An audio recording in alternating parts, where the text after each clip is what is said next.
বেশ অনেকদিন ধরে স্টেলা আমাদের কাপড় চোপড় নিয়ে এরকম আচরণ করছে, কিন্তু কেন করছে সেটা আমি আসলে বুঝতে পারি নাই। আমি ভাবতাম ও হয়তো শুধু নীলয়ের জামা কাপড় নিয়ে এরকম করে, কিন্তু ও সবার জামা কাপড় নিয়ে এরকম করে।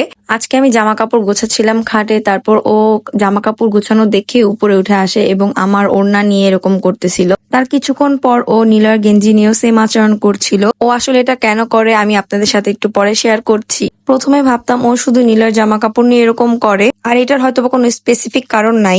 এই জিনিসটা শুধু স্টেলাই করে, লিও এই জিনিসটা করে না।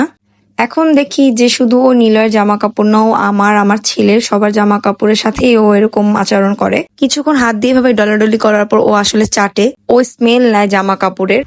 আমি ফেসবুকে দেখেছি যে বিড়ালরা যদি তার মালিকের জামা কাপড় নিয়ে এরকম করে, এরকম আচরণ করে, তার মানে সে তার মালিককে খুবই ভালোবাসে এবং খুবই আদর করে।